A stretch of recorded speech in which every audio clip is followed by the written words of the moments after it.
ভাই আসসালামু আলাইকুম। ওয়ালাইকুম আসসালাম। কিরের জন্য? ভাই আপনাকে বাড়িতে গেছিলাম, ওই না আপনারা পাই নাই দেখে এনে আইলাম। কোনো দরকার? ভাই বেন বেলা আপনার লোক ভাই মেলা বেদবি করছি, আপনি পারলে আমার ক্ষমা করে দিয়েন। রাইত করে এইসব বিপ্লবীকরণের মানেটা কি? ভাই বিটলামই না, মন থেকে আপনার কাছে ক্ষমা চাইতেছি। হইছে যা। কিরে আবার নার্গিসের কাছে যাইতেছিস কেন? ভাই আমি আপনার সাথে মেলা বেদবি বুবুর লোকে করছি, অনেক খারাপ খারাপ কথাও কইছি। বুবু তুমি আমার ক্ষমা করে দাও। আচ্ছা হইছে যা। বুবু আমি কিন্তু অন্তর থেকে তোমার কাছে ক্ষমা চাইছি। বুঝছি তো। তুমি এখনো মনে করতেছো আমি তোমার লোকে বিটলামি করতেছি?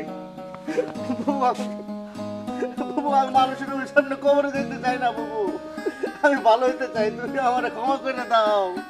ধুর, কবরের কথা আইতেছে কেন এখানে? তুমি আগে কও তুমি আমার ক্ষমা করছো, তুমি ক্ষমা না করলে আমি তোমার পাও ছাড়ব না। হ্যাঁ হ্যাঁ করছি করছি, ওঠ তুই ওঠ।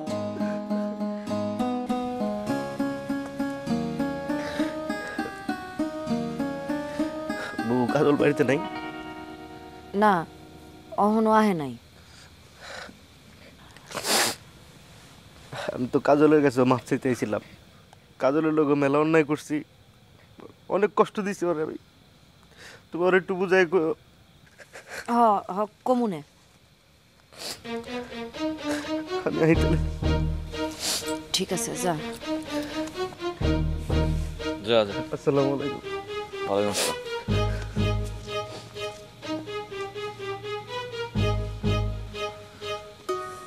বুঝলাম না তো কিছুই। আর কইও না তো, সামনে পরশুদিন সালিস না, ওটা বন্ধ করানোর লেগে এইসব বিটামি শুরু করছে। শয়তানের হাড্ডি একটা। থাক ভাই হইছে, আপনি এখন যান।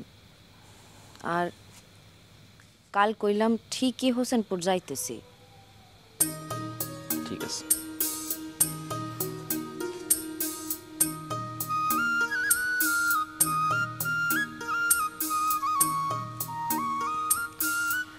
সত্যই কি কাল হোসেনপুর যাইতেছি?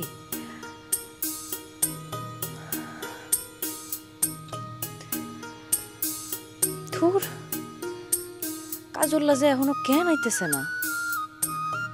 আমার কি, আমি দরজা লাগায় শুয়ে পড়ুম, পরে মাথা কুইটা ডাকলে উঠুম না, শেষে আইসা ঠান্ডা ভাত খাইয়া শুয়ে থাকুন লাগবো তো।